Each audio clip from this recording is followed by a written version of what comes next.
Pues les decía un poco acerca de Martín. Martín es un periodista científico del año 2000. Vamos a silenciar aquí. ¿Aquí? Ya están en el shell y se las mandó. Ahí está, perdón que aquí vaya alguien que estaba ahí hablando. Pues les decía otra vez nuevamente, ¿verdad? Martín de Ambrosio es un periodista científico del año 2000. Trabajó en los diarios Página 12 entre el 2000 y 2005 y Perfil entre el 2005 y 2013. Desde el 2014 es colaborador del diario La Nación, entre otros medios. Ha participado como columnista de diferentes programas de radio y ha trabajado en televisión como cronista de científicos de industria argentina, entre otros. También es un escritor de libros, se ha publicado pues varios libros, aquí leo, ¿no? El amigo de la ciencia, El deportista científico, ¿Por qué corremos? Mentes brillantes en cuerpos enfermos y todo lo que necesitas saber sobre el cambio climático. También además pues, cubrió las cumbres de la COP de la ONU en Cancún, en Lima, en París y en Bonn y en Madrid. Las dos primeras como becario y fue becado también por la Fundación Kavli y la Federación Mundial de Periodismo Científico para descubrir los Kavli Prizes en 2016 en Noruega. Y al mismo tiempo fue vicepresidente entre el 2015 y 2017 de la Red Argentina de Periodismo Científico. Entonces, pues como verán, es un invitado de lujo para este pequeño esfuerzo que tenemos por acá. Y nada, espero que lo disfruten mucho, que pregunten. Creería yo que es la oportunidad, por lo que hemos venido haciendo durante estas semanas, de aprender no solo acerca del periodismo ambiental aquí en Guatemala, sino pues cómo se hace en Latinoamérica, ¿no? Y lo complejo que es para todos nosotros en estas regiones tan complejas como la nuestra, ¿no? Entonces, Martín, te dejo la palabra. Pues nada, insisto, interrúmpanlo, que esto sea una conversación y pues adelante. Bueno, muchísimas gracias, Jorge, muchas gracias por la invitación. La verdad que para mí es un honor que podamos dialogar esta noche. Ya son más de las 10 acá en Buenos Aires. Está empezando el otoño, así que la ciudad está cubierta por un manto de hojas. Es un paisaje interesante y, como decía, estoy muy contento de poder hablar con ustedes. Y justamente esto quería remarcar lo que decía Jorge. La idea es que sea un diálogo. Yo tengo una presentación armada, pero lo más lindo de esto es poder intercambiar experiencias, ideas, conceptos entre todos, así que vamos para adelante. Ahí están mis datos, por si quieren en algún momento contactarse para ampliar algunos de los puntos. Obviamente en una hora podemos tocar algunas de las cuestiones más importantes, esenciales, pero quedará mucha tela para cortar. Y una cosa que me parece interesante es que el periodismo en sí se va aprendiendo a medida que uno lo va practicando, ¿no? Y esa es la ventaja que tenemos, que somos más grandecitos ya de tener mucho tiempo en esto, y nos vamos dando cuenta, más allá de las charlas y los profesores que hemos tenido, que sirven muchísimo para marcar un camino y alguna tendencia, si se quiere. Me parece que lo importante es practicarla. Así que tomen algunas cosas que yo le digo, pero obviamente no es nada, es palabra santa, sino que nos vamos a ir haciéndonos a nosotros mismos en el camino. Como les decía, me parece importante, bueno, la charla tiene que ver con el periodismo ambiental y del cambio climático, que tiene sus especificidades. Si bien está algo emparentado con el periodismo científico, ya sé que tuvieron charlas específicas sobre el tema, tiene sus peculiaridades, ¿no? Así que yo me defino como periodista de ciencia, pero en este caso vamos a hacer hincapié en lo que tiene que ver con el periodismo ambiental y cambio climático. Y hay un contexto en el que se da nuestro trabajo, que algunos expertos han definido como las 3 crisis ambientales. Una es la crisis de biodiversidad, donde el informe del IPBES de hace un par de años, de esta plataforma de biodiversidad internacional, dice que hay 1 millón de especies en riesgo de extinción.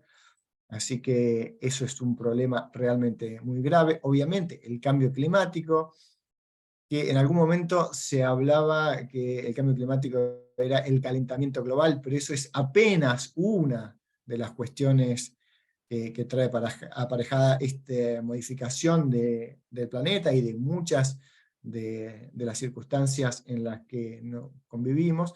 Y la tercera tiene que ver con la polución o la contaminación, con el aire malo que respiramos y que provoca 7 millones de muertes al año. Estamos hablando de un problema grave. Entonces, este es el contexto general, para no hablar de política ni de geopolítica, pero este es el contexto en el que la civilización actual está después de tanto tiempo. Y en ese sentido me parece importante ir por partes para tratar de discriminar cada uno de estos puntos o alguno de los puntos centrales. Por empezar, respecto de lo que tiene que ver con el cambio climático, durante mucho tiempo, y todavía quedan algunas rémoras del debate respecto de si existía o no el cambio climático. Y esto fueron muchos, entre comillas, expertos que apostaron a través de fundaciones, sobre todo norteamericanas. Hay algunas investigaciones muy claras que muestran cómo se hizo que el escepticismo tuviera una banca, es decir, que se financió a científicos para decir que, bueno, no está tan claro si existe el cambio climático, faltan datos. Bueno, mientras eso sucedía, las aguas aumentaban. Y este es un problema que, de todas maneras, creo yo, como digo ahí en el título, me parece que un poco es una discusión del pasado, porque la verdad que después de tantas investigaciones, tantos gráficos que hemos visto a lo largo de todos estos años, ustedes por ahí son jóvenes, pero en el año 97, hace casi 30 años, se aprobó el protocolo de Kioto, así que desde entonces ya los gobiernos tienen una idea de que esto realmente existe y que cada vez complica más, ¿no? Así que en este sentido es uno de los puntos a tener en cuenta. ¿Qué es el cambio climático? Para ir a las definiciones, bueno, para empezar es algo que es complejo y que tiene muchísimas aristas y es algo que es evidente casi de por sí, pero me gustaría marcar, aunque sea un par de puntos antes de ir a las herramientas y a los datos que nos van a servir en el día a día, para tener algo de lo que es el basamento científico de por qué existe el cambio climático. Y esto tiene que ver con el llamado efecto invernadero, que es esta idea de que en el planeta, en la atmósfera, sucede lo mismo que sucede acá, como se ve en esta pequeña casita. El calor ingresa, pero no puede salir, queda de alguna manera atrapado, y queda atrapado en nuestra atmósfera por los gases de efecto invernadero, que habrán escuchado bastante al respecto. Son gases que de alguna manera retienen ese calor. Y esos gases son el dióxido de carbono y el metano. Son los más importantes, hay otros, sobre todo provenientes de la agricultura, pero esos me parecen importantes, porque tienen que ver con la manera en que hemos generado energía durante más de 2 siglos los seres humanos, quemando carbón y en el último tiempo quemando petróleo, ¿no? Eso es lo que ha generado que al usar la atmósfera como una especie de basurero, se ha generado todos estos residuos que, como digo, generan este calentamiento global, este efecto invernadero en nuestro planeta, con un montón de consecuencias que no vamos a tocar todas, pero que ustedes más o menos tienen una idea, que es respecto de el calentamiento en los polos, el derretimiento, la pérdida de glaciares, sequías, y los cambios en los patrones de lluvias. Ahora en Argentina hemos tenido una sequía terrible, una de las más devastadoras, y se perdieron cosechas por el valor de 20.000 millones de dólares. Esto que también se traduce en problemas que hacen que la economía no pueda pagar deudas externas y que genere inflación. Y todo en el fondo, aunque parezca raro, tiene que ver con el cambio climático. Cambio climático que se conoce, como se ve en esta imagen que les muestro, se conoce hace más de un siglo. Un premio Nobel sueco decía que había una relación entre el dióxido de carbono y la temperatura de la atmósfera. Entonces es algo que se conoce hace mucho tiempo, a pesar de que algunas campañas bancadas por empresas petroleras, como les decía hace un rato, generaron este escepticismo que retrasó las decisiones que había que tomar sí o sí. Y ahora, cuando se empieza a tomar el asunto con más énfasis, muchas de las cuestiones ya están jugadas, porque tiene el cambio climático una inercia que hace que, aunque ahora ya detengamos todos los gases contaminantes, el efecto se va a continuar por varias décadas. Así que imaginen el nivel de problema en el que estamos. Bueno, esta es otra de Arrhenius, y también esto es una especie de conceptualización de lo que le dije antes, ¿no? De lo que pasaba con el efecto invernadero cuando ingresaba a nuestra Tierra y generaba este calor. Hasta ahora, ¿cómo venimos? Necesito que uno o dos abran el micrófono y digan, venimos bien, venimos mal, sigo adelante. ¿Cómo están? Quiero oírlos, aunque sea con 2 palabras. De mi lado vamos bastante bien, no te preocupes. Bien, Igual muy vamos bien. bien. Gracias, gracias Juan Diego, y no sé quién es la otra persona que habló, gracias.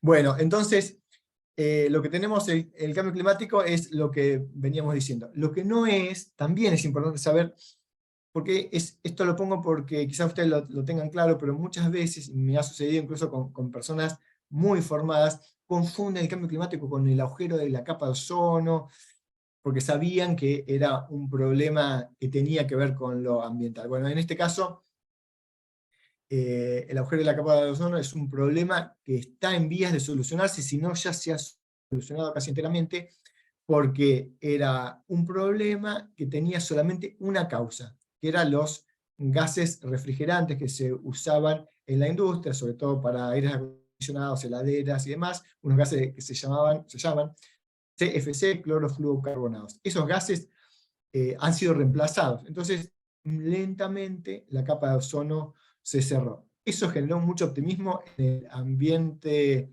de los ambientalistas, porque creyeron quizás ingenuamente que así como se resolvió este problema, se podían resolver otros problemas ambientales. No fue el caso porque, como decíamos antes, es tan complejo y tiene tantas aristas el cambio climático que van desde lo económico a la generación de energía, a los modelos políticos que vamos a usar. Esto es un problema que no siempre se está viendo. Si vamos a necesitar más regulación de los mercados para dejar de contaminar, bueno, ¿qué tipo de gobierno va a hacer falta? El tipo de liberalismo que cunde en el planeta, ¿va a alcanzar, va a servir o va a ser peor en realidad? Bueno, todo esto es apenas una muestra del nivel de complejidad. Tampoco, no es lo de la capa de ozono, y tampoco es física planetaria, con lo cual hay un nivel de incertidumbre bastante alto. La física planetaria hace que sepamos exactamente dónde están cada uno de los planetas y cuándo va a ser el próximo eclipse, porque tiene un nivel de certeza alto, ¿no? Esta es la física clásica newtoniana. El cambio climático tiene un grado de incertidumbre, eso, o elementos caóticos, para decirlo de otra manera, que fue aprovechado por quienes piensan, y el expresidente norteamericano es quizás el ejemplo más acabado, de que el cambio climático es un invento del socialismo para apoderarse de los gobiernos y generar así sus maquinaciones. Bueno, esto, como decimos, ha generado una división, como una especie de grieta mundial entre quienes creen que existe y quienes no, pero más allá de la discusión técnica, filosófica o científica, lo cierto es que lo sentimos como se está sintiendo ahora en el campo argentino. Así que, y que hay muchos ejemplos en todos lados. No sé si alguien quería abrir el micrófono para decir algo. Sí, Martín, yo te quiero preguntar algo Sí. y me gustaría que nos lo puedas como aclarar, ¿no? Esto, hablando de qué no es el cambio climático, creo que es algo que vemos todos, particularmente quienes están en el periodismo diario.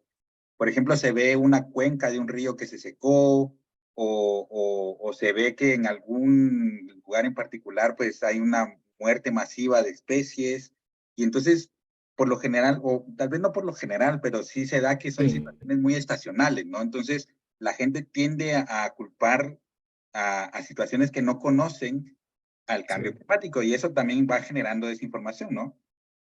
Bueno, es un punto excelente. Vos sabés que hay personas, grupos de científicos que ahora se dedican a ver las atribuciones, a tratar de atribuir algún fenómeno para saber si es cambio climático o no. Y en esto también hay dos posiciones. Hay una posición quizás más neutra, escéptica dentro de los investigadores, que es decir, bueno, sucede un fenómeno, esperemos hasta tener los elementos para decir si es por el cambio climático o no. Por ejemplo, en Argentina en marzo tuvimos, además de la sequía, una ola de calor devastadora de 20 días. Realmente, gente, no se podía dormir en muchas zonas del país. La temperatura no bajaba a menos de 24 grados por la noche, a veces a 30 grados a las 10 de la noche. Era realmente terrible.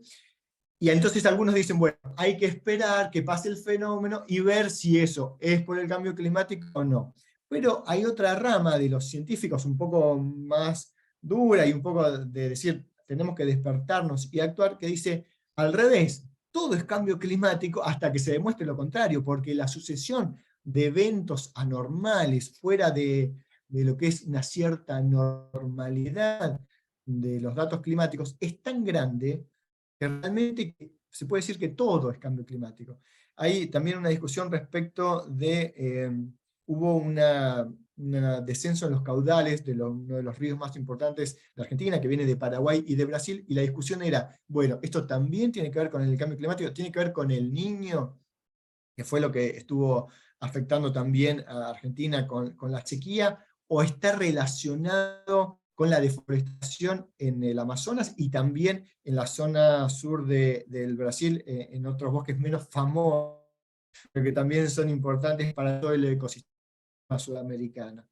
Bueno, todos estos elementos, como digo, tienen que ver con un cierto caos, una cierta indeterminación, pero cuando ves los números, cuando ves que de los 10 años que ha habido más calor en todo el planeta, en los últimos 200, 8 son de la última década, bueno, hay algo que es mucho más que azar o que una distribución estadísticamente ordenada de los datos, ¿no? Estamos viviendo todo el tiempo este tipo de cuestiones.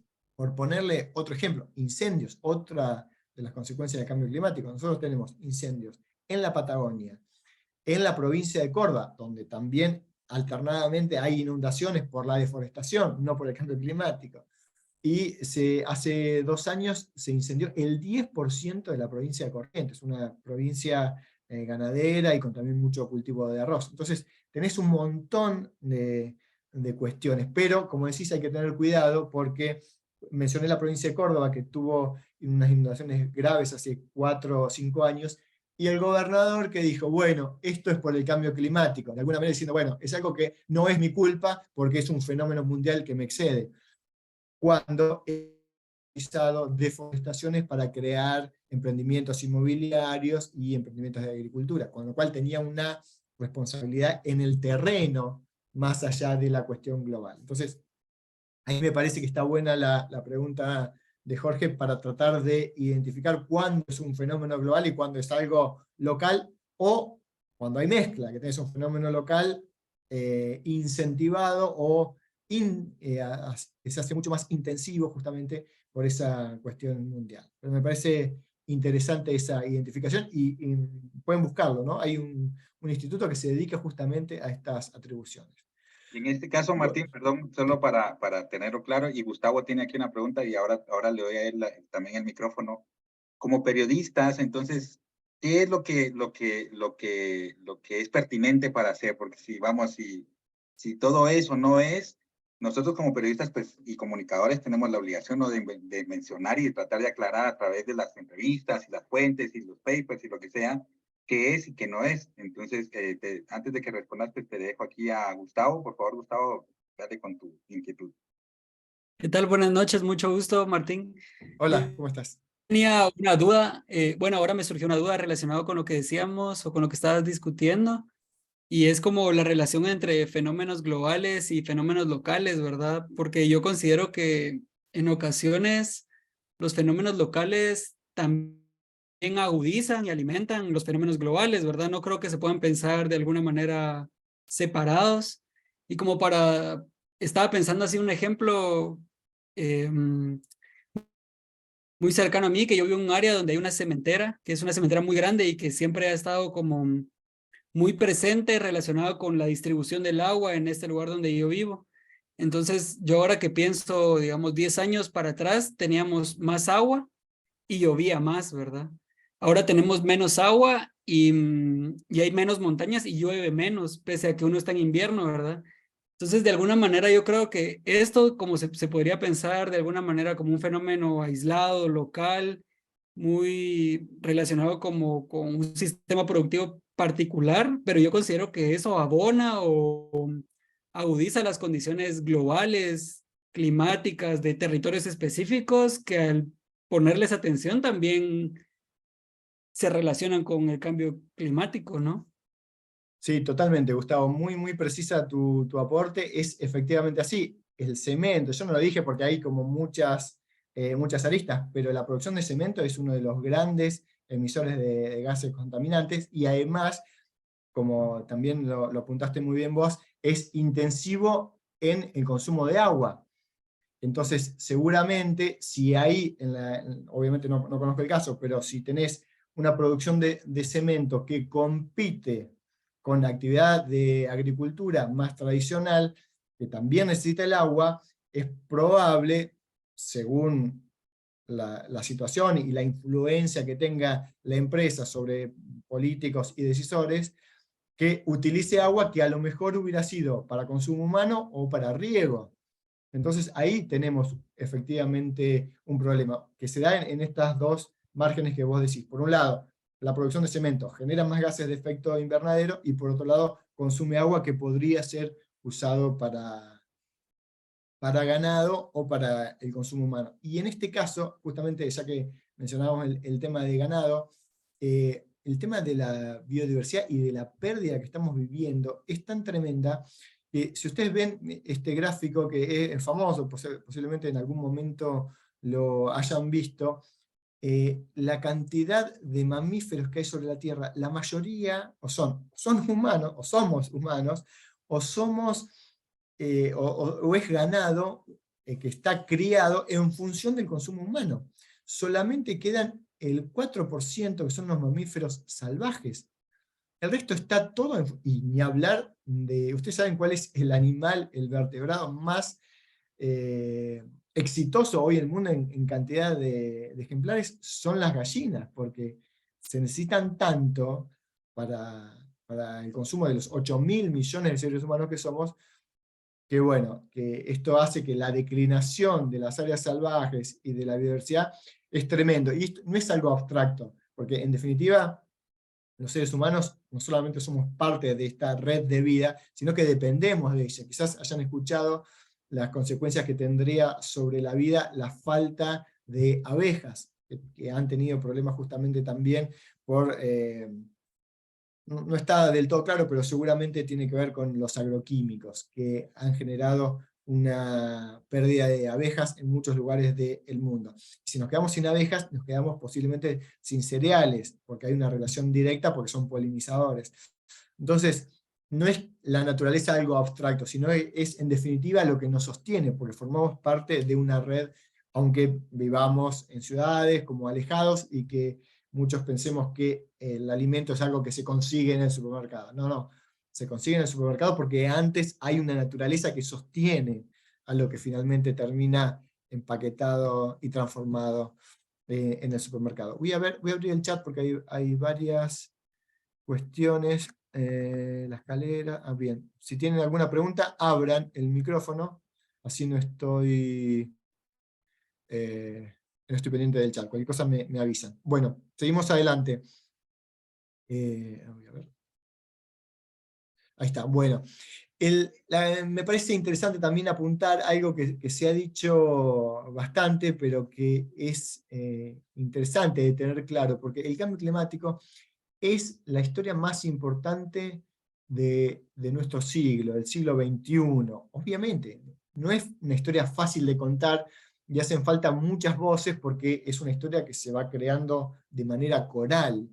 Pero esto me parece que hay que tenerlo en cuenta. Es lo más importante, estas crisis ecológicas, para englobar no solamente al cambio climático, sino a la de biodiversidad, es lo más importante que está sucediendo en nuestro siglo, y es un desafío periodístico como fue para los cronistas de la guerra, sobre todo de la Segunda Guerra Mundial, pero de las dos guerras mundiales que hubo el siglo pasado. Entonces me parece que este paralelismo en lo que fue durante el siglo XX, las guerras mundiales, y lo que es el siglo XXI, el cambio climático, es algo interesante como para hacer. Y en este caso, la foto que veíamos antes es de Vasily Grossman, que es un escritor sensacional que estuvo en el Ejército Rojo combatiendo el nazismo y que contó unas historias increíbles, desgarradoras, y me parece que acá es donde nuestra fibra periodística nos debería salir y decir, bueno, estamos dando algo que realmente vale la pena, ¿no? Desde nuestro lugar, ¿no? Tampoco hay que convertirse en el más famoso cronista del Ejército Rojo, pero me parece que cada uno de nosotros puede ser consciente de esta especie de destino. De paso, les recomiendo estos libros que son increíbles. ¿Qué es el periodismo? Bueno, ustedes seguramente lo sabrán, que tiene que ver con reunir los datos y después distorsionarlos, como decía irónicamente Mark Twain, o como decía un poco más seriamente, pero hasta ahí nomás otro escritor, que el periodismo es un oficio fácil, es cuestión de decir lo que dicen los demás. Obviamente estos sarcasmos los dejo acá solamente para generarles una sonrisa o una pequeña reflexión. Sabemos que es mucho más complejo, pero también hay que tener en cuenta digo, estos sarcasmos y estas agudezas para partir de ahí construir algo un poco mejor. Y obviamente está la cuestión de la competencia desde nuestro lugar por el público, que en definitiva eso es lo que nos mueve y lo que nos conmueve. Nosotros lo que tenemos que hacer es convencer de que la gente tiene que leer nuestras notas, consumir lo que producimos, y en ese sentido lo que hacemos tiene que ser grato estéticamente, si se quiere. Por eso tenemos que tener recursos estilísticos. En el caso del periodismo escrito, lo que se conoce como una cabeza atrapante, por lo menos en Argentina, no sé cómo es la jerga por ahí, pero es el comienzo de la nota debe tener suficiente gancho como para que al estilo de cuando uno pesca, que quede el anzuelo bien prendido en el lector, la lectora, y no se escape tan fácilmente. Obviamente, sabiendo que por un lado es la historia más importante que tenemos que contar, pero por otro lado, tenemos una competencia. Acá el ejemplo claro pasa en las redes sociales, pero pasaba bien en la época más de los diarios, de abrir un diario y decir, bueno, las primeras páginas tienen que ver con la política, con el presidente de nuestros países o de las potencias, con los héroes deportivos, con el precio del dólar en el caso de Argentina, que es una variable tan importante, con escándalos, o sea, ustedes y nosotros como periodistas somos conscientes de que tenemos una competencia total por capturar la atención de nuestros lectores. Entonces tenemos que ser muy eficaces, no solamente buenos, haciendo la cuestión de reportería, hablando con las fuentes, yendo a investigar en la medida de lo posible, hablando con las comunidades, con los expertos, con la gente que sufre, sino también tenemos que ser muy eficaces, ¿no? Como para usar una metáfora futbolística. Si queda la pelota cerca del área, hay que pegarle y hay que hacer el gol. Entonces, además de tratar de escribir lo más lindo posible, tenemos que acompañarnos con fotos, con gráficos, algo que ha sido también muy usado a la hora de contar el cambio climático. Entonces, quería dejarles también a ustedes algunos ejemplos, muy rápidamente, de los recursos literarios. Si podemos estar en contacto con buenos escritores, que el caso creo más cercano, acá puse un escritor norteamericano de ciencia ficción, que es muy bueno, pero me parece que uno de los casos que tenemos más a mano todavía es el de García Márquez. No solamente era colega nuestro, con las disculpas del caso, sino que también era un gran escritor y atrapaba desde el principio, sabía cómo contar una historia, e incluso empezando desde el final, sabiendo que el protagonista de una novela está muerto en la primera línea, pero aún así te tiene atrapado porque lo cuenta tan bien. Entonces, esto de tener a mano recursos literarios me parece que es algo que deberíamos considerar en la medida de lo posible, pero si en algún momento nos encontramos con un libro que no podemos soltar, pensemos, no solamente desde el punto de vista del lector, del que está disfrutando de la obra, sino desde el punto de vista del periodista o del escritor, decir, acá hay algo, acá hay un sistema, quizás puede usarse y puede llevarse a cabo, o podemos de alguna manera imitar en lo que hagamos nosotros. Después también les traje un ejemplo muy Yo te quería interesante. interrumpir Sí, un poco con eso que decís, y me gustaría también que aquí, porque te decía, ¿no? Que dentro de este grupo no solo vemos periodistas, sino también hay escritores, escritoras y también documentalistas. En mi caso, yo quiero compartir una forma en cómo yo he mejorado en mis narrativas, digamos. Cuando surgió toda esta cuestión de las películas de Marvel y tal, entonces surgieron muchos canales de YouTube y que luego me llevaron a mí no solo a ver como todo lo que tenía que ver con las películas que salían constantemente, sino me fueron sugiriendo canales de narrativa cinematográfica, el storytelling cinematográfico, la estructura de los tres escenarios, ¿no? Del inicio, de la trama y del final, del desenlace. Y entonces me parece muy bien este ejemplo que vos pones porque una de las cosas que yo, o de las fallas que yo puedo ver no solo en Guatemala, sino mucho del periodismo tradicional en Latinoamérica, es eso, ¿no? Muy tradicional, muy enmarcado dentro del qué, cómo, cuándo, dónde y por qué. Y sí, exacto. obviamente, pues esa narrativa, si le podemos llamar de alguna manera, ¿no? Tradicional periodística, pues hace también que lo que queremos contar se pierda en esa estructura Sí. que no nos da mucha libertad, ¿no? Entonces, a mí me gustaría que de pronto alguien que tiene no solo experiencia periodística, sino en otras áreas del storytelling, que nos cuente un poco cómo visualizan, más ahora que tenemos que parte de esta beca es seguir creando historias, cómo lo han ido visualizando, cómo empezar, cuál es ese gancho, ¿verdad?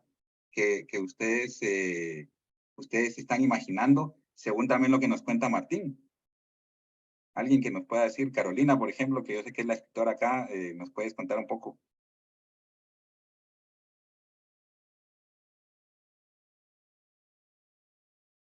Creo que no estaba prestando atención.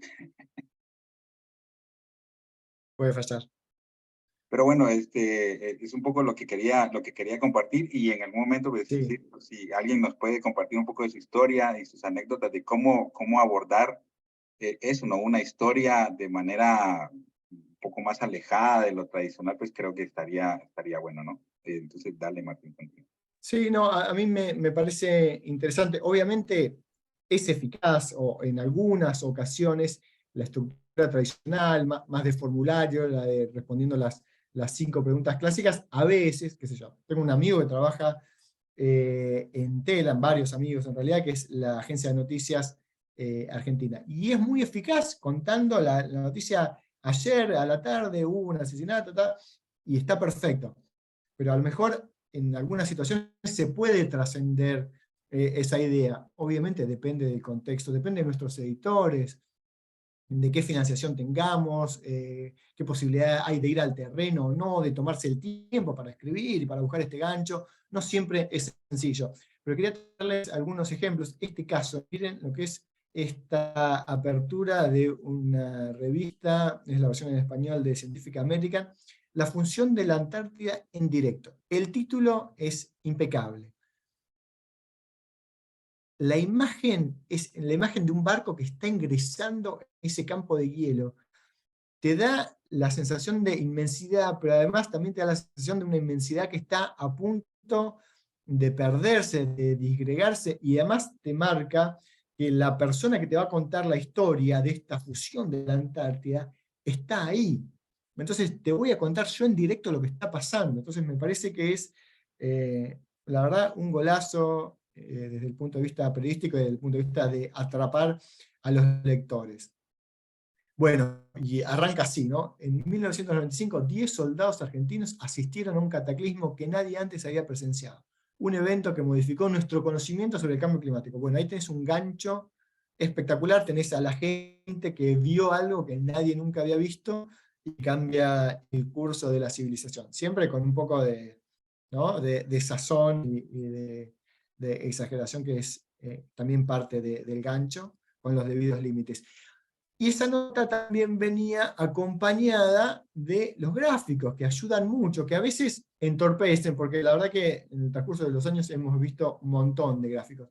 Pero en este caso decís, bueno, ¿cuán grande es la Antártida? ¿Dónde queda? ¿Cuál es la parte que se está efectivamente descongelando? ¿Qué hay? ¿Hay algo abajo? ¿Hay continente? ¿No hay continente? Bueno, me parece que en este caso ameritaba perfectamente una explicación, y esto es lo que muestra el gráfico.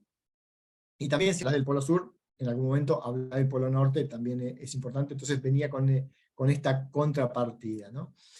Entonces me parece importante, para hablar de lo local, conocer lo global. Por eso también hice un poco de definiciones, aunque muy, muy brevemente.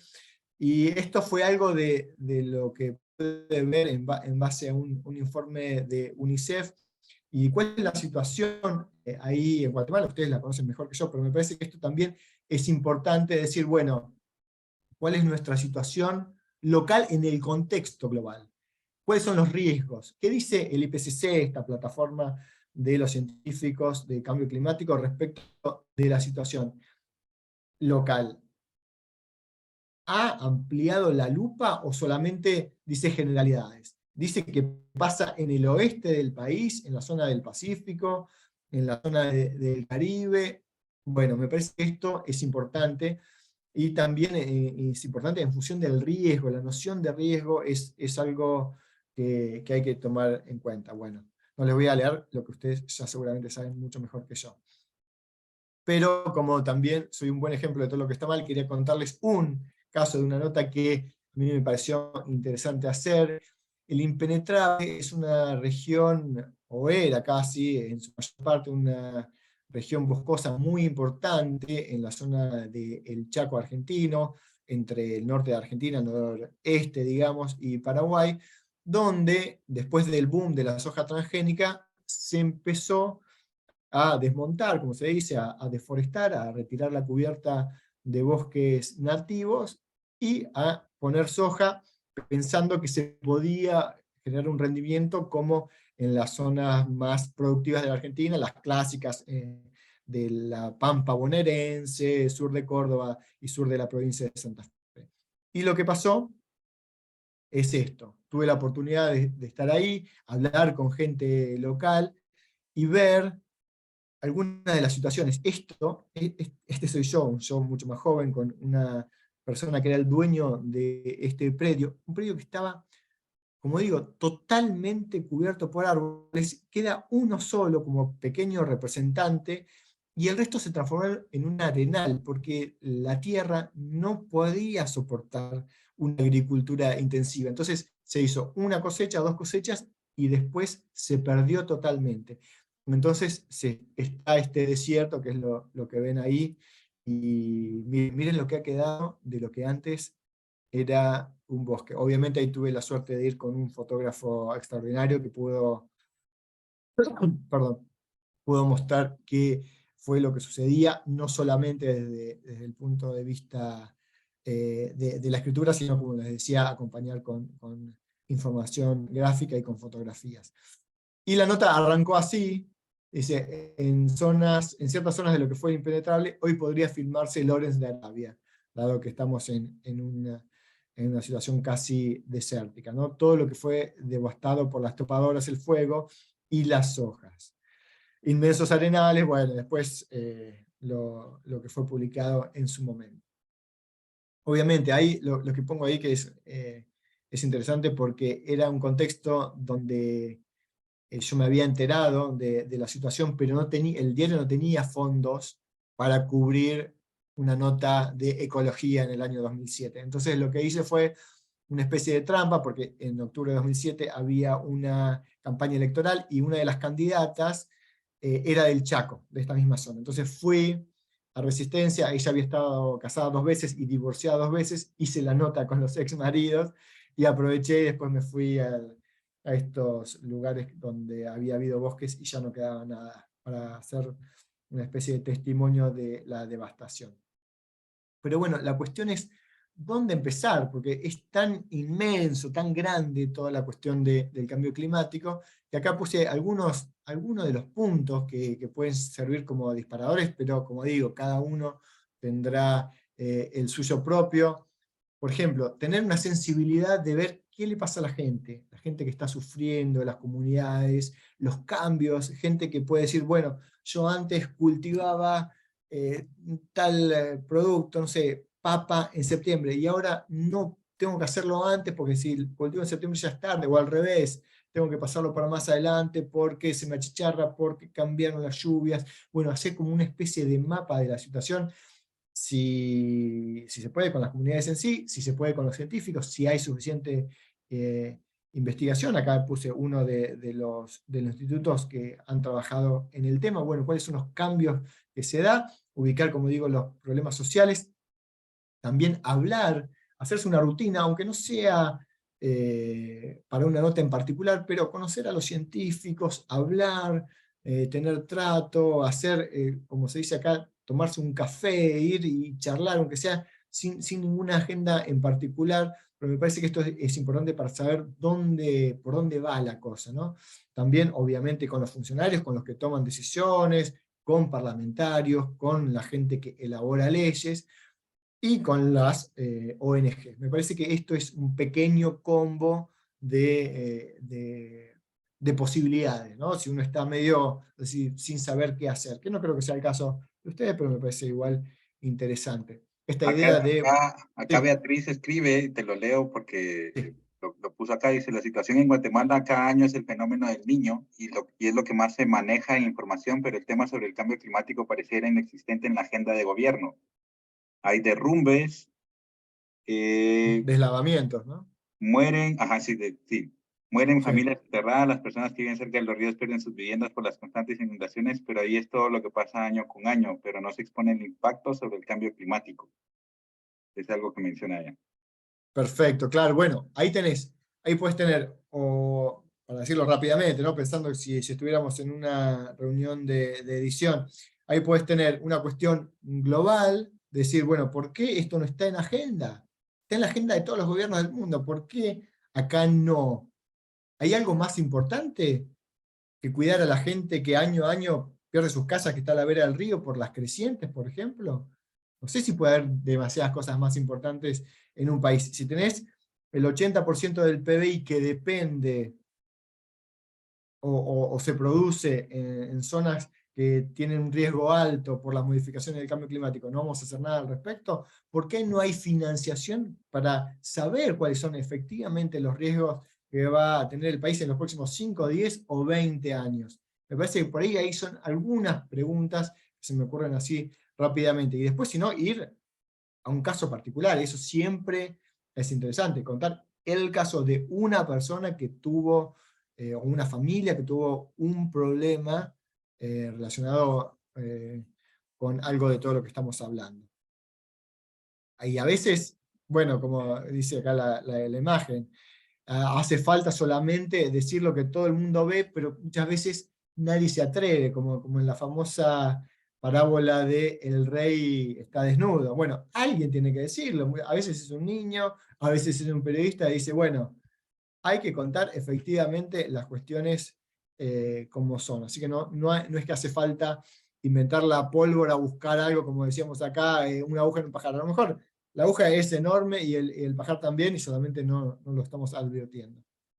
Y después, ir a lo concreto me parece una situación impactante e importante para tomar en cuenta. Acá pongo algunos ejemplos argentinos. ¿Qué pasa con el agua? Yo no sé si hay o había glaciares ahí en Guatemala. Hay comunidades que dependen del agua de glaciares, por ejemplo. ¿Qué pasa si No, el aquí glaciar no se hay pierde? glaciares, en el trópico nunca hubo glaciares, Claro, no hay, no tienen no, nada, para nada, perfecto. pero sí hay mucha agua por el tema de los grandes bosques que han habido y que ahora están perdiendo, pero sí hay una dependencia más que de glaciares de los Sí. bosques. Bien, bueno, exacto. ¿Qué pasa? El ejemplo entonces del impenetrable. ¿Qué pasa cuando se deforesta? Hay un negocio por ahí grande en poco tiempo para los dueños de ese terreno, pero ¿qué pierde el resto? ¿Cuáles son los servicios ecosistémicos que da un bosque, por ejemplo, ¿no? Eso me parece interesante. Tachen lo de los glaciares y disculpen mi desconocimiento al Perdón, respecto, pero sí, buenas noches. Con hola. respecto a lo de, acá en Guatemala, digamos, la problemática se ve mucho, más que todo, tal vez no glaciares, sino falta de agua. Y de hecho, en el corredor seco es un área que es demasiado afectada, pues ya no hay plantaciones, se sufre demasiada desnutrición y pues las personas caen en contaminación, problemas de salud de cólera, y demasiadas causas que se derivan de esta falta de agua. Entonces, sí es como un problema, por así decirlo, a nivel general, porque sí ya se está expandiendo. Y pues vemos que en algunas áreas ya se ven incendios forestales así a grandes escalas que antes posiblemente ni se pensaban ver. Entonces sí de un problema, digamos, no pequeño, sino que de un problema como la falta de agua se pueden expandir hacia varios temas o subtemas. Es exactamente así. Se me ocurría mientras te escuchaba, María, ¿qué pasa cuando un río se enferma? Un río se enferma y se muere y no puede dar la misma calidad de agua que antes. ¿Cómo afecta eso a las comunidades en particular? ¿Quién sí está tomando ese agua, como veíamos el caso anterior de las cementeras? ¿Cómo afecta también a las migraciones? Es un tema que todavía no hemos mencionado en cuanto llevamos casi 50 minutos de charla. Digamos, si las personas tienen un cierto estilo de vida y ese estilo de vida es modificado, no se puede mantener como antes, muchas veces toman las decisiones de irse o de irse de sus pueblos o incluso de cruzar la frontera. Entonces eso puede generar movimientos sociales importantes. Bueno, ¿qué pasa en la frontera norte y en la frontera sur del país? ¿Cómo eso también está afectado? ¿Qué pasa con los flujos migratorios de otras nacionalidades también que atraviesan el país? Espero acá no meter la pata, que creo que esa es la situación. Entonces, me parece que hay un montón de cosas como para ir tomando e ir generando nuestras historias. Y hasta acá, Perdón, sí, solo es que de verdad hola. es demasiado interesante que a veces uno no le alcanza el tiempo, ¿verdad? Pero hay Ajá. demasiados problemas. Por ejemplo, yo estaba empezando mi historia, pues tal vez el tema un poco caricaturesco, no sé, pero sí, el monstruo del lago verde le coloqué, porque Ajá. acá tenemos un lago de Amatitlán que es conocido a nivel nacional como uno de los lagos más contaminados del país. Y pues realmente a mí me impactó mucho que fui al lago de Amatitlán a hacer justo un trabajo de la universidad y un perro que estaba ahí en las orillas, yo no me había percatado, pero cuando salió completamente verde. Nunca en mi vida Wow. pensé que iba a haber pues algo así en un lugar tan cerca y pues a la vez tan lejos, ¿verdad? Porque yo vivo en la ciudad capital, el lago de Amatitlán está aproximadamente a 1 hora, pero Claro. es algo que no visitaba, entonces yo sí me impacté bastante y es algo como que tengo muy cerca, pero ahí van a dar demasiados vertederos de basura. em, y pues realmente los gobiernos no han hecho más que aprovecharse de la situación, porque de hecho uno de los gobiernos pues conocido a nivel mundial porque fueron sacados los gobernantes pues por el pueblo, estaban en teoría un proyecto de inventar unos polvos mágicos o no sé qué le llamaban para limpiar el lago, pero a mí sí me impactó bastante y esa imagen es algo que no he logrado como superar. Ahorita no he ido, entonces me Wow. imagino que está mucho peor, pero sí son cosas que a veces tenemos cerca y no le prestamos la atención necesaria. ¿Y se sabe por qué estaba verde el perro? ¿Qué era lo que lo había dejado de ese color? Para darte un El poco agua, de contexto, Martín, Sí. Amatitlán es un municipio que está a unos 35 kilómetros de acá de la ciudad de Guatemala, y uno de los afluentes del lago es, si no estoy mal, es el río Las Vacas, que es uno de los que pasa por acá por la ciudad, y es uno de los Sí. desagües de la ciudad. Entonces, lo que ha sucedido con este lago es que hace unos 30, 40 años no estaba así, pero por el crecimiento demográfico y por la falta de Claro. planes de tratamiento de desechos sólidos y orgánicos, pues esto es lo que sucede, ¿no? Entonces, ha sido un problema ya de años, de muchos años, y lo que te cuenta María es que una de las vicepresidentas que tuvimos aquí hace unos 6, 7 años, o no creo que fue más, pues se aprovechó de eso, como dice ella, y crearon una campaña como para decir que habían encontrado la solución para descontaminar el lago. Y lo que nunca se contó y nunca se ha contado, y es un poco también un poco para hablarle a María y al resto de la gente que está acá, y que ella lo decía, no es que la falta no de interés, sino de ahondar más en las situaciones, porque la solución valga la redundancia, situación como la de este lago, de muchas fuentes de agua que están contaminadas, es el acudir a las autoridades y conocer sus planes de manejo de desechos. Pero vamos, que el periodismo tradicional en estos países no se enfoca en ello por lo que querrá, no por intereses económicos, por intereses políticos, por intereses de lo que sea, ¿no? Que pasa acá en Guatemala y en la China y en todos lados. Sí, sí.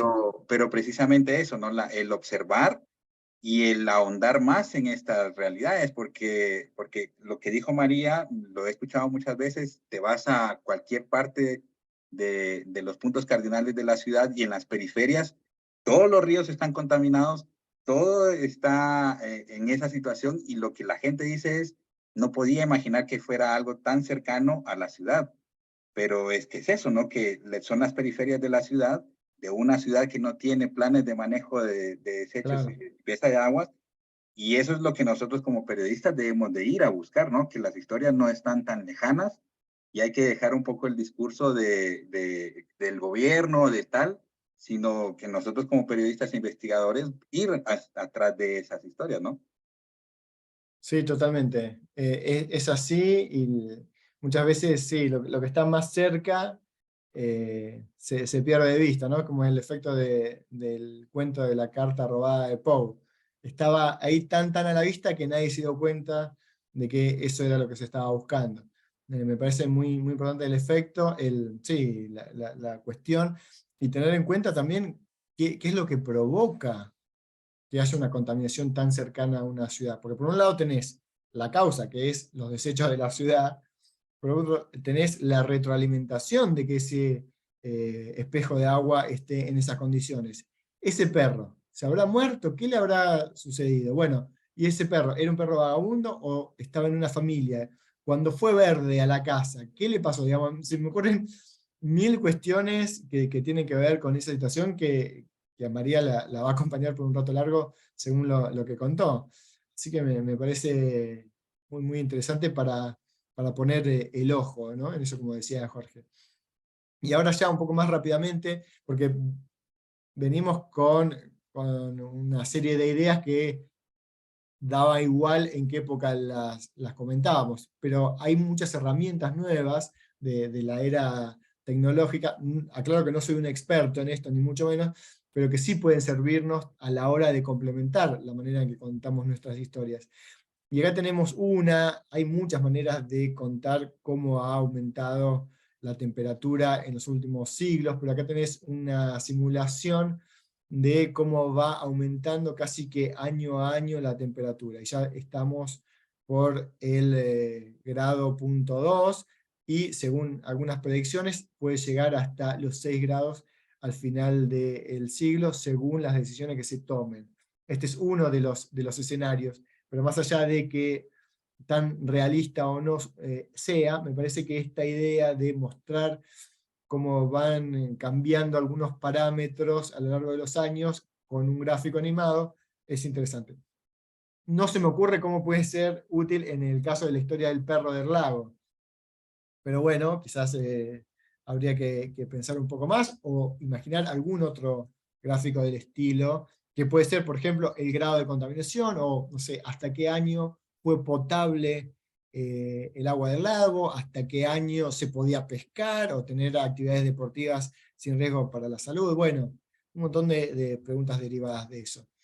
Después el tema de los clásicos gráficos, de las líneas que se van corriendo. Acá tiene un ejemplo de Bloomberg, que también puede ser útil o no, pero por lo menos para que lo tengamos en cuenta. El tema de las imágenes y lo que, por ejemplo, tiene que ver con el tamaño del deshielo en el Polo Norte. Acá tenés una imagen de lo que era en el 79 y lo que es en la actualidad, la pérdida de hielo. Después también muchas veces tenemos conceptos científicos que son difíciles. ¿Cómo haces para, no sé, para hablar de la superpoblación en Asia? Y puede decir que un cuarto de la población vive entre China y la India, pero con esta sola imagen ya te das una idea de lo que es la superpoblación. ¿Qué significa? La traducción de lo que dice acá es que en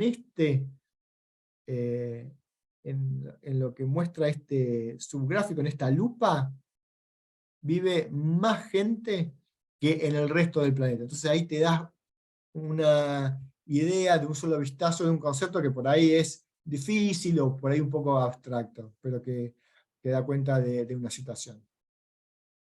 Y después también el paso del tiempo, bueno, la situación de la pérdida de glaciares. Bueno, este es un caso de Alaska, se repiten en algunos casos también en la Patagonia Argentina y en otros lugares, y que tienen que ver con el paso del tiempo. Si tenemos, volviendo al caso del lago que me quedó tan picante y tan cercano, si tenemos imágenes del lago a lo largo del tiempo, cuando estaba quizás cristalino o con actividades de gente. Acá pasa, sin ir más lejos, en el Río de la Plata, hace algunas décadas la gente se podía meter y podía pescar. Hoy no, casi no se pesca y casi nadie se mete porque las aguas vienen muy contaminadas. Por poner un solo ejemplo, ¿no?, de todos los que tenemos. Y después, una de las cosas que quería traerles es que cuando hay discusiones, muchas veces está la idea de las dos campanas, ¿no? De si tenemos un grupo de científicos diciendo una cosa y un grupo de científicos diciendo otra, bueno, hay que poner a los dos bandos para ser lo más objetivos posible.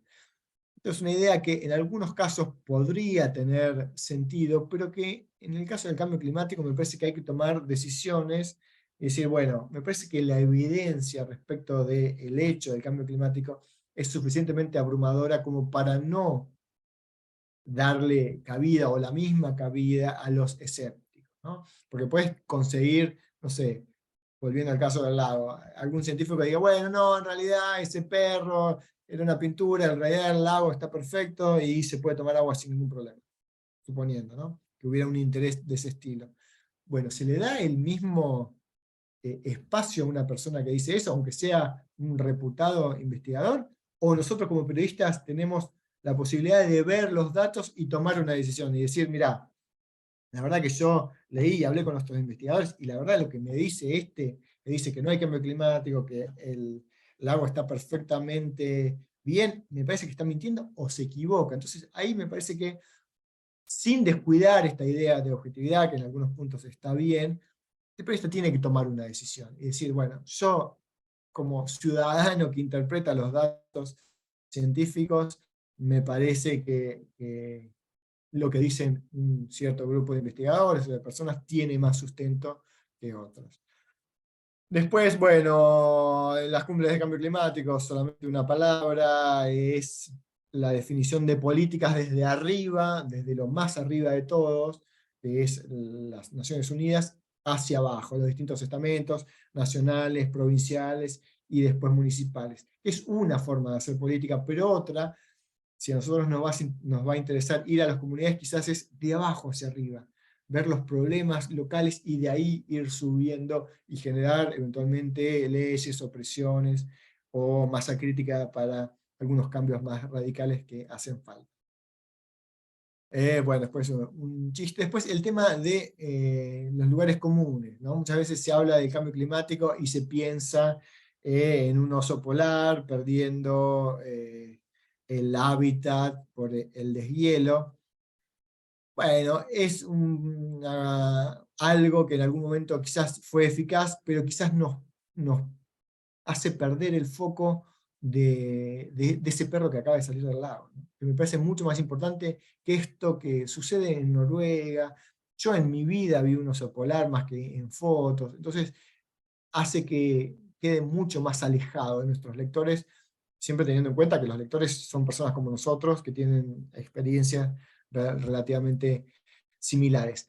Bueno, y acá no quería terminar sin dejar de darles algunas herramientas. Es muy interesante el trabajo que hace, por ejemplo, Climate Tracker de América Latina, con una serie, acá hice una captura, pero tiene un montón de recursos para ir a buscar datos, para luchar contra el negacionismo, cómo verificar la desinformación. Ahora en las redes, en la era de las redes sociales tenemos un montón de desinformación que nos llega, la manera de chequearlo, esto es importante. Así que ese es uno de los lugares donde hay mucha información. Martín, tenemos ahí a otra María que te quiere hacer un comentario. Sí, Dale. adelante, ya estábamos terminando, así que los escucho. Hola, ¿qué tal? ¿Me escuchan? Sí, hola María, te escuchamos. Ah, listo. Hola, ¿qué tal? Muchas gracias por tu exposición. Yo soy Mafer, soy de México.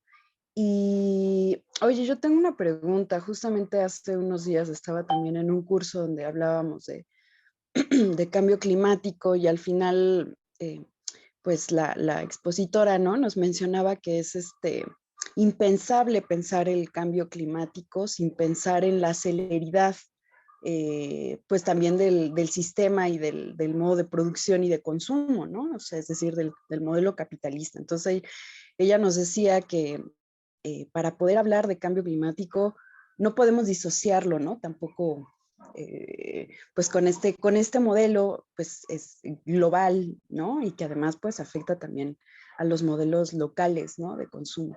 Entonces ella nos decía que, por ejemplo, para contar historias sobre cambio climático siempre había que tener de por medio a la vista, ¿no? Ese sistema capitalista que tiene que ver también con con los modos de consumo de los millonarios, de quienes concentran la riqueza, ¿no? De estas cumbres, ¿no? Que al final siguen respondiendo, ya nos decía eso, que siguen respondiendo justamente a a un modelo de empresarios, ¿no? Etcétera. Entonces, me llama también ahorita la atención porque me viene a la cabeza también, entonces, híjole, entonces, cómo Sí. lograr contar una historia que pueda, pues esto, ¿no? También ser crítico a este modelo, porque de pronto ya nos decía, de pronto es como esto, ¿no? Responsabilizas así, porque no sé, va a haber un cambio si solo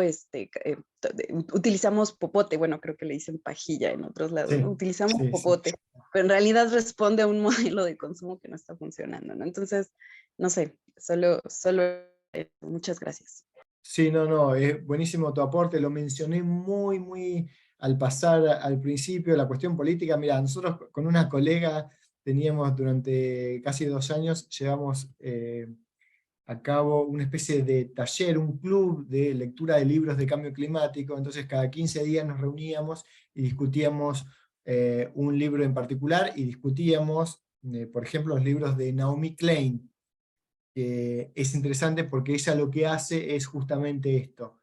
Es una experta, ella había escrito libros sobre las marcas, los sweatshops, esos lugares donde se producen en condiciones de semi-esclavitud en Asia, en un libro que se llama No Logo, y a partir de ahí se fue virando su investigación hacia el cambio climático y hacia la relación entre lo que se estaba viviendo el cambio climático y el sistema de producción capitalista, que para muchos es el responsable. Un poco ese es un factor obviamente innegable, y otro factor tiene que ver con la población, la hiperpoblación, si se quiere. Somos 8.000 millones de personas, es un montón de gente que tenés que alimentarla todos los días, y la manera en que tenés que generar, y que se genera en la actualidad, los productos de la agricultura y la ganadería, son intensos en energía fósil, que sigue liberando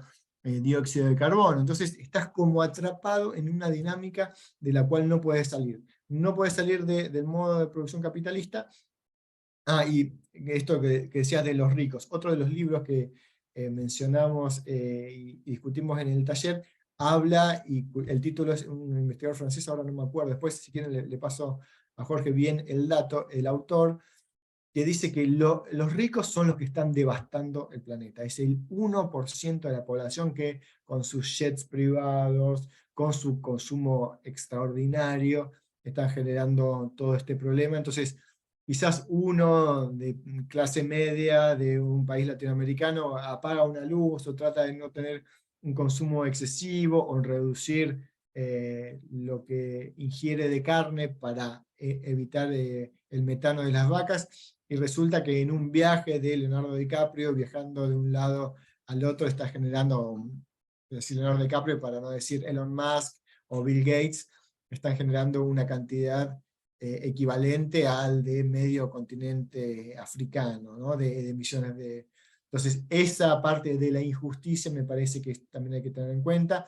No mencionamos otras de las expresiones claves, que es la famosa transición energética, que es que si vamos a salir de este paradigma del consumo de combustibles fósiles, tenemos que ir a otra manera de movernos y de generar energía a través de renovables. Pero ¿cómo va a ser esa transición? La transición tiene que ser, como se dice habitualmente, una transición justa, para no dejar a nadie afuera, sobre todo a los trabajadores que forman parte de estas corporaciones en algunos casos. Entonces, esto también me parece que hay que tenerlo. Voy a dejar de compartir, así nos miramos las caras un poco, ahí estamos. Me parece que todo esto hay que tenerlo en cuenta, y hay un montón de factores, pero el tema del capitalismo y el modo de producción que tenemos es no solamente el origen del cambio climático, porque todo esto empezó en Inglaterra hace más de 2 siglos, sino en la agudización. Y mencionaste también el tema de la aceleración, es otro de los gráficos que no les mostré, pero que si ves la cantidad de gases emitidos, va subiendo muy muy lentamente la curva, pero después de la Segunda Guerra Mundial hace así, y comienzo de este siglo hace más así, más arriba todavía. Entonces el consumo se va multiplicando y se acelera cada vez más, y también el cambio climático. Así que son problemas que tenemos cada vez más claro que existen, pero cada vez, irónicamente, se hace menos, se lo ataca con menos fuerza. Y para no hablarles del colmo de los colmos, que es la geoingeniería, que es,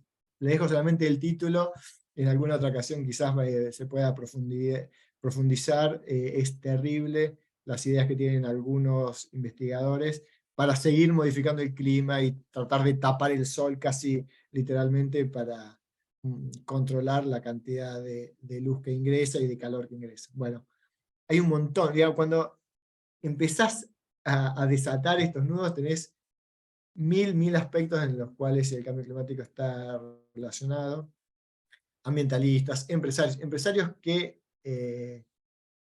quieren, digamos, que aunque están del lado bueno, quizás de los renovables, pero quieren hacer su diferencia económica. Y tenemos el tema, por ejemplo, del litio, una cosa que es muy importante en la actualidad en Sudamérica. Ustedes saben que una de las reservas más importantes de litio del mundo están entre Chile, norte de Argentina y Bolivia, y supuestamente no, con el litio es donde se hacen las baterías de los autos que no van a generar contaminación.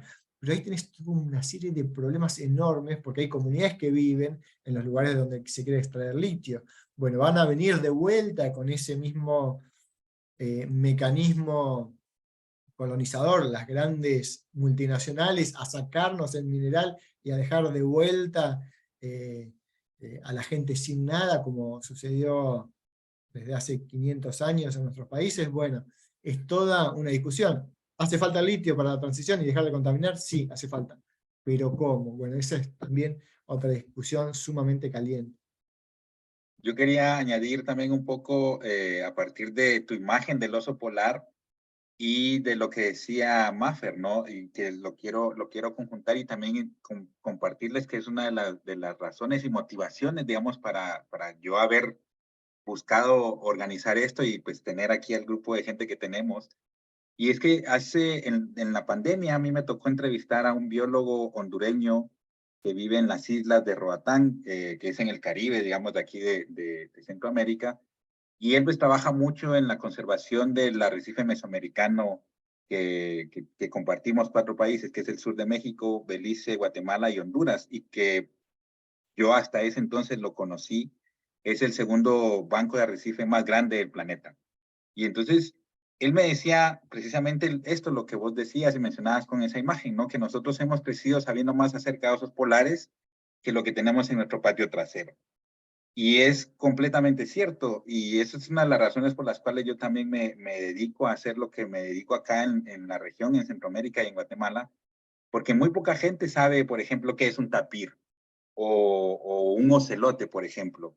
Y así ya te puedo mencionar un montón de especies, pero también él me mencionaba al final de la entrevista algo relacionado con el comentario de Maffer y con lo que decías ahora, que definitivamente hay que atacar la raíz de esto, y son los hábitos consumistas que todos tenemos, porque, digamos, y él lo decía, y lo recuerdo muy bien que decía, nuestra obligación como consumidores es exigirles a las empresas que generen productos que no estén haciendo, y perdón que lo diga así, pero que no estén haciendo mierda el medio ambiente, porque al final, y lo digo así porque así me lo dijo él, lo recuerdo muy bien, es eso, ¿no? O sea, lo del lago, lo del perro verde, sí, pero digamos, ¿cuál es nuestra participación en ello como ciudadanos? Porque por un lado somos periodistas, pero como bien lo decías, también somos ciudadanos, que somos parte del sistema que nos rige en nuestros países. Entonces, ¿qué es lo que nosotros estamos haciendo? También lo mencionaba, ¿no? De nuestro espacio, contar esas historias que tenemos a nuestro alrededor, pero también ser conscientes de que nosotros somos parte de esos desechos que llegan a ese lago, y entonces nuestra obligación como ciudadanos, pero también esa oportunidad que tenemos como periodistas y comunicadores es venir y atacar en las fuentes, indagar, profundizar, para poder levantar más conciencia en otras personas que no tienen la capacidad o la oportunidad de pues poder acceder a las fuentes de información y entender por qué pasa lo que pasa, ¿no? Totalmente, y hay una cuestión respecto de uno de los consumos que tenemos habitualmente, que es el tema de la obsolescencia programada en estos aparatitos, ¿no? La gente tiene que, ¿por qué yo no compré un celular por qué no me sirve para toda mi vida? Es porque los que hacen celulares no son capaces de hacer algo que dure 25 años, 30, 50, 100. ¿Por qué antes las heladeras, los lavarropas duraban tanto tiempo y ahora esto cada 3, 4 años queda inservible? Porque se han hecho carne de la idea de la obsolescencia programada, que es el nombre técnico que tiene esto. Hacen un aparato y tiene un certificado de defunción, una fecha de vencimiento. ¿Para qué? Para que uno vuelva a comprar. Pero este aparato está hecho con un montón de minerales que costó extraer de la tierra, ¿no? Y que se utilizó un montón de agua, y quizás muchas comunidades sufrieron las consecuencias de ese agua contaminada por la extracción de minerales. Entonces, hay que tratar de exigir una responsabilidad, y una responsabilidad de las empresas que sea seria, que no sea greenwashing o lavado de imagen verde, ¿no? Esto de que, ay, sí, somos responsables, somos sustentables, y cuando rascas un poco te das cuenta de que no hay nada de sustentabilidad, sino que se trata solamente de otro argumento para seguir vendiendo. Acá hay una pregunta de Beatriz Tercero. Me gustaría si puedes compartirnos cuál es la situación ambiental en Argentina, qué políticas o acciones desde... Bueno, hay un montón. Bueno, si nombrara solamente los problemas ambientales que tenemos en Argentina, podría estar un rato largo solamente nombrándolos. Lo que mencioné del litio es muy importante ahora, porque van a venir y ya están viniendo empresas. ¿Qué se va a hacer? ¿Qué va a hacer el Estado? Encima un Estado argentino que, como mencioné también un poco al pasar, tiene una deuda externa en dólares enorme, entonces necesita exportar bienes para pagar esa deuda.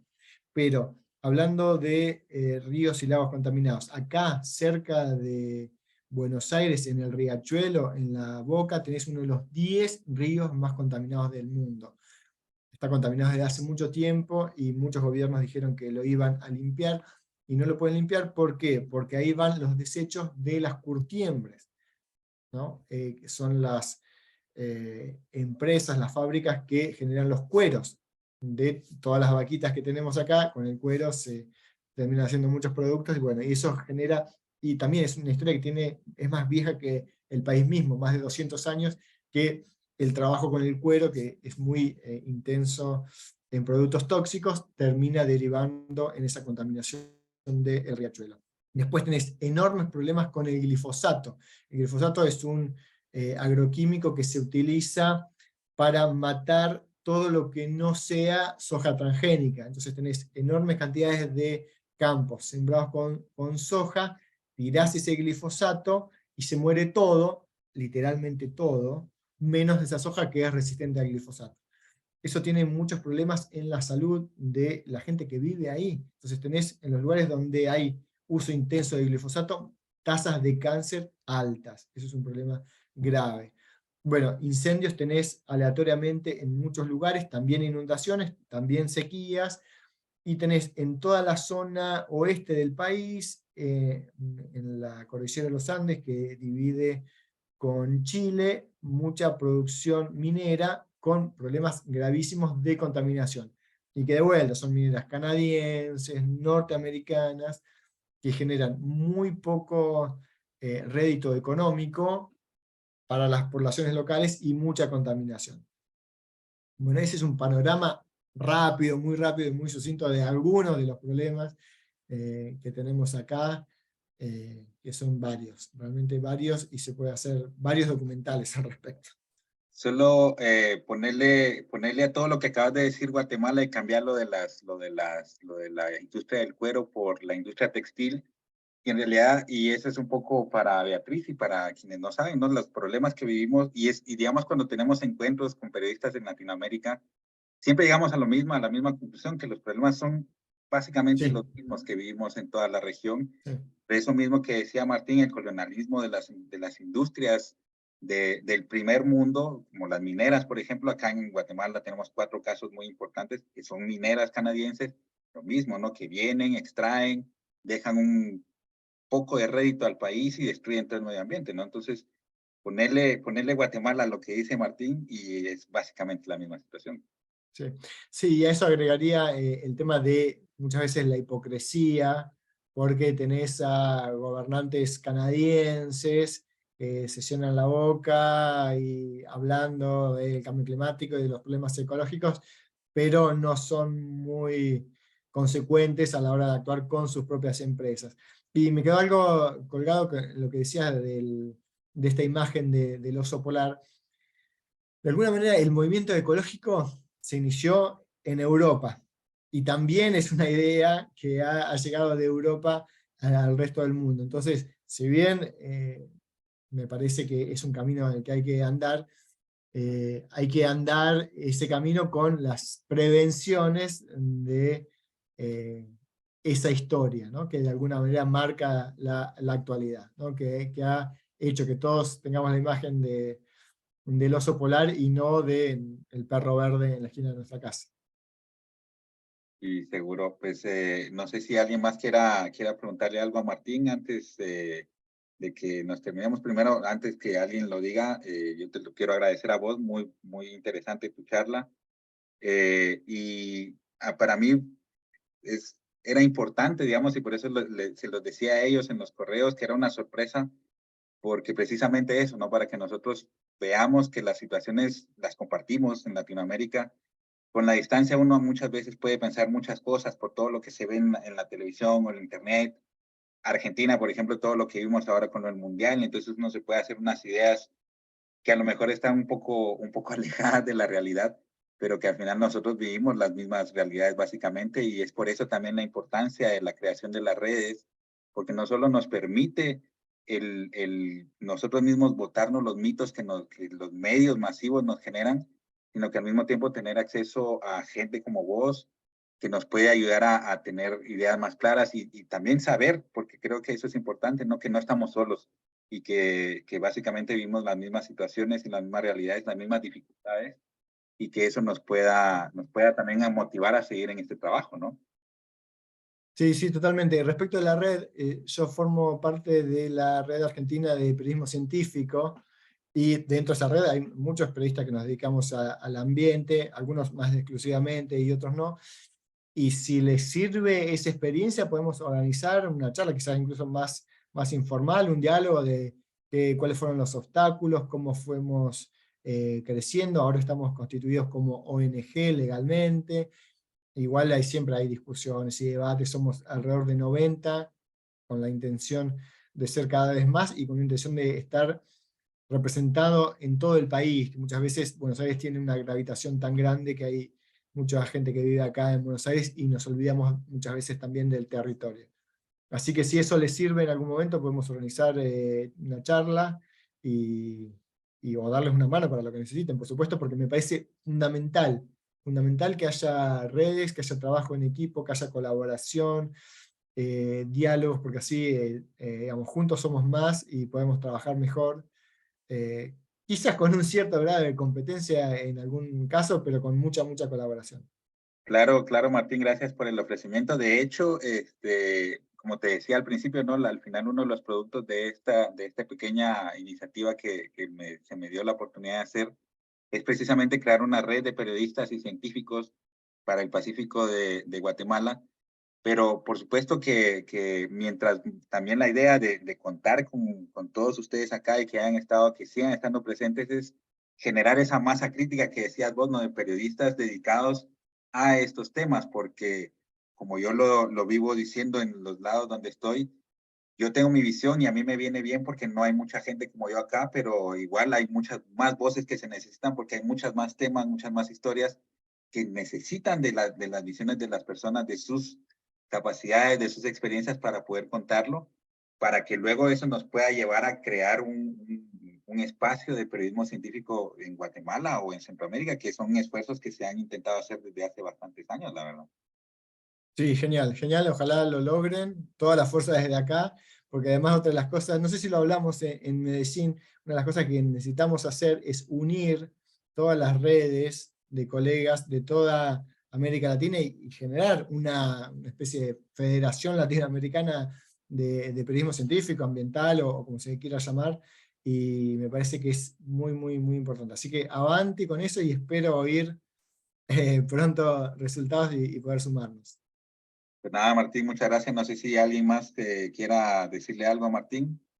A mí me gustaría, antes de que se decida, que nos quedemos unos 5 minutos más como para discutir la dinámica ahora con las historias y los temas y contarles un poco de la charla de mañana también, que tendremos otra, que les decía que esta semana va a estar un poco cargada, pero no sé si alguien más quiere dirigir algunas palabras aquí a Martín. Solo agradecer porque estuvo muy enriquecedor todo lo que nos platicó y de verdad, pues es bonito encontrar a personas apasionadas de esa misma forma. Bueno, muchísimas gracias. La verdad que estoy muy agradecido por Jorge, por haberme invitado, y por ustedes, por la paciencia de escucharme. Y ojalá que alguna vez sea en vivo, nos podamos ver las caras todos y charlar y tomarnos un café o una cerveza eventualmente. Así que gracias de nuevo y un abrazo para vos, Jorge. Abrazo, Martín, y gracias. Luego, pues ahí nos platicamos un poco y pues nada, te digo pues, nuevamente gracias por estar en este espacio y esperamos que no sea la última, ¿no? Y espero que, no sé si nos puedes poner ahí tu contacto de nuevo para la gente que no lo haya Sí. podido agarrar. Y les digo, insisto, lo acabo de conocer recién, pero me pareció siempre una persona muy accesible, con mucha experiencia y para mí lo importante es que aunque estemos haciendo esto, siempre va a haber algo nuevo que aprender, especialmente de colegas que lo vienen haciendo durante tanto tiempo, ¿verdad? Entonces, por ahí está el contacto de Martín. Te agradezco nuevamente y pues hasta la próxima, ¿será? Bueno, gracias amigos. Hasta pronto. Chau. Y pues bueno, a ustedes también agradecerles por otra vez estar por acá.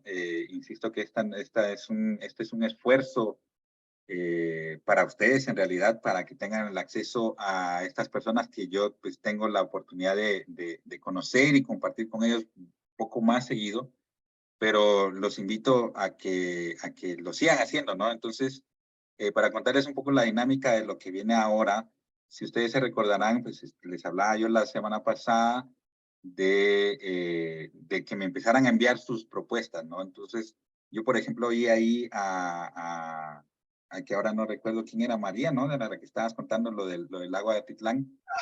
Sí. La idea de las propuestas, y creo que ahí me culpo a mí mismo o me responsabilizo más bien por no haberlo dejado aclarado, la idea de las historias que estamos buscando contar a partir de esto tienen que estar enfocadas en el Pacífico de Guatemala, específicamente pues en realidad tienen que ser historias relacionadas con el tema marino costero, porque la red va a surgir de ahí, ¿no? Entonces, es cierto que todavía no hemos abordado específicamente este tema, y eso lo vamos a abordar ya con la última charla que va a ser con una bióloga que se llama Bianca Bozarreyes, que ella trabaja, de hecho se mudó de aquí en la ciudad para el Zimpacate, y entonces la idea de las historias va por ahí. Por eso les decía que por favor me envíen el correo con sus propuestas, y entonces ya empezamos a trabajar eso para que lo tenga un poco más claro y saber también el formato en el que lo quieren trabajar, porque no necesariamente tiene que ser escrito. Por ahí recuerdo, si no estoy mal, que era Gustavo el que trabaja video, y trabaja en audio, pues también puede ser posible. Si es una serie fotográfica, igual lo mismo, no tiene que ser necesariamente algo escrito, pero como bien sabrán, ¿no? El proceso creativo, periodístico, digamos, de preproducción siempre pasa por escribir la idea, por tenerla bastante más clara, y a partir de ahí, pues, producir el material. La otra cosa es que a finales de este mes, pues por eso es que la visita va a ser a la zona de Monterrico. Yo aún estoy trabajando en ello, todavía no lo tenemos muy claro, porque una de las participantes que nos iba a hablar específicamente del tema de los proyectos que hay ahí, de los expertos que hay en esta zona marino costera, se fue a Italia y está en una beca ahí. Entonces esta charla nos va a costar un poco, bueno, de hecho va a ser prácticamente imposible porque los horarios no coinciden, ¿verdad? Porque ella está allá en Europa. Entonces vamos a tener que esperar a que sea Bianca quien nos cuente un poco más de lo que se está haciendo ahí en el Pacífico. Pero entonces mañana tenemos una conversación ay, perdón, se me fue el nombre de él, con Juan Rivera, perdón, que él nos va a hablar un poco de sostenibilidad y de cómo, por ejemplo, lo que ustedes estaban hablando del consumismo que hablaba Maffer, la contraparte de esto es la sostenibilidad. Al final estos son temas que van agarrados de la mano, son antagonistas, ¿verdad? El consumismo y el desarrollo sostenible, que es por ahí donde este tipo de periodismo debe de enfocarse como desde las soluciones, que era lo que hablábamos en la primera charla que yo les compartí.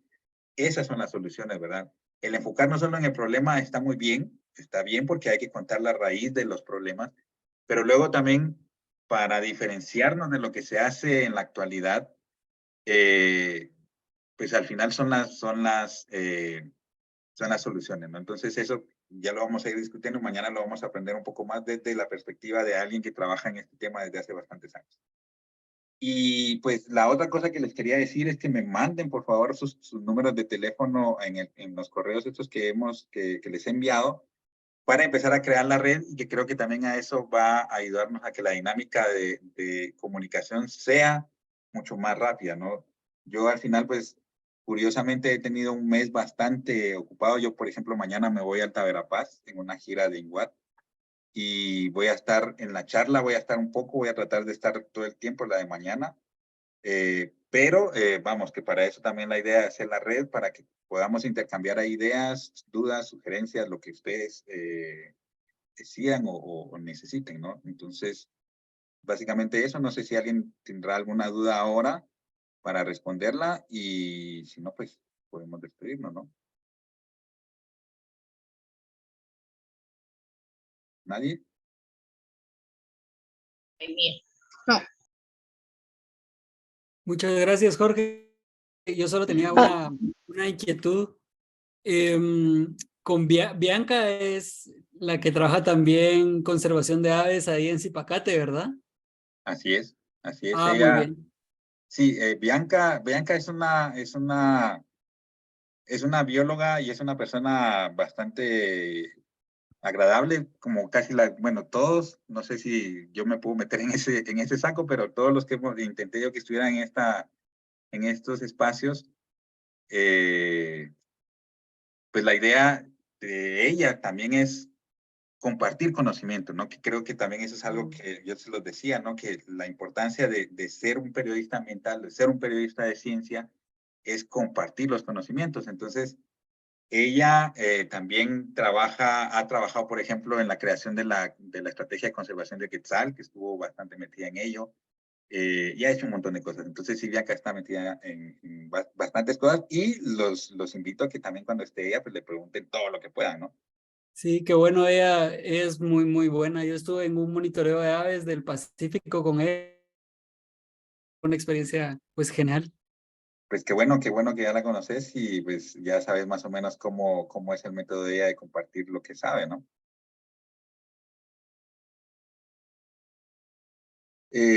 Bueno, me preguntaba Mafer, ¿hasta cuándo podemos enviar nuestras propuestas? En realidad, la idea en realidad es que me las envíen y las tengamos definidas durante este mes para que o las trabajen durante junio o ya empiecen, si ya las tienen más avanzadas y no requieren de mucho detalle, pues que las empiecen a trabajar desde ya, ¿no? O sea, insisto, ustedes decidirán y que me gustaría saberlo, ¿no? Para poder definir también el calendario de cómo irlas publicando, en qué formato lo van a hacer. Y todo esto, como les decía en un inicio, lo vamos a publicar en Viatori, ¿no? Si, por ejemplo, Juan Diego, que trabaja en la prensa, pues tiene la chance de que ahí también se la publiquen, pues ahí ya tenemos que platicar y que tiene que salir algo como, bueno, esta fue gracias a bla, bla, bla. Pero si no tienen un espacio, un medio, si por ejemplo ustedes tienen redes sociales y ahí publican cosas, ahí lo pueden hacer y lo hacemos de manera simultánea. Pero sí sería importante para mí y para que el proceso sea mucho más efectivo, que empecemos a definir por dónde quieren contar las historias y qué historia es la que quieren contar. Por ejemplo, si agarramos lo del lago de Amatitlán, podríamos darle un poco de modificación y no hablar solo del lago, sino de la contaminación que genera la falta de manejo de desechos sólidos y cómo eso afecta a las costas de Guatemala, en los ríos. Hay un montón de historias que se pueden contar, que creo que Martín ahora nos dio muchas luces de cómo podemos encontrar historias que se puedan contar, si lo queremos hacer desde la perspectiva de una comunidad, si nos da tiempo, o si lo queremos hacer desde las políticas, y precisamente por eso les decía que me gustaría poderlas conocer, sus ideas, a partir de ahora, ¿verdad? Y, bueno, la otra pregunta que me decía Beatriz, sí, mañana a las 7 de la noche igual. La de hoy, miren, yo estoy tratando la manera, también la otra charla sorpresa, no sé si la vamos a poder hacer porque estoy tratando la manera de hablar con una experta en tráfico de vida silvestre. Según me dijo ella está en Costa Rica y donde ella está ahora no hay mucha señal, entonces me había dicho que iba a hablar con el representante de su organización que se llama, que ahora no recuerdo, perdón, no lo recuerdo, pero que está aquí en Guatemala. Ellos trabajan en la costa del Pacífico de Guatemala también con los loros de nuca amarilla. Y entonces tengo que manejar eso. Yo les haré saber también durante las semanas si la vamos a tener o no. Pero también me gustaría muchísimo porque pues va en la línea de lo que hemos hablado, de la pérdida de biodiversidad, del tráfico de vida silvestre que no lo hemos hablado, y del impacto que eso tiene no solo en los ecosistemas, sino en la vida de las personas, ¿verdad? Entonces, esos serían como los últimos anuncios. No sé si algo más se les ocurre ahora, o si no, pues igual les pido de nuevo, les recuerdo que me manden sus números de teléfono, creamos ya el grupo y ya a partir de ahí. Sí, perdón.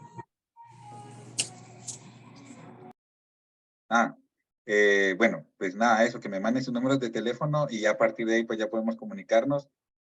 Sintámonos en confianza. Creo que aquí tenemos la oportunidad no solo de crear una red profesional, sino una red de amistad, que también se los decía Martín por ahí, ¿no? Que a veces no es necesario solo pensando en algo en específico, sino pues podemos ir compartiendo ideas y pues ya veremos ahí cómo se gestiona todo, ¿no?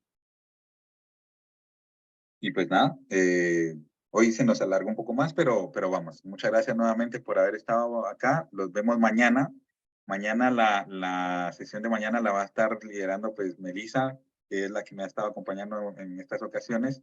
Yo voy a tratar si encuentro buena señal ahí en Cobán de estar lo más que pueda, pero si no, pues ahí estamos comunicándonos por los diferentes medios. Así que les deseo muy feliz noche a todos y gracias por estar por acá. Feliz noche. Gracias por todo. Feliz noche a todos.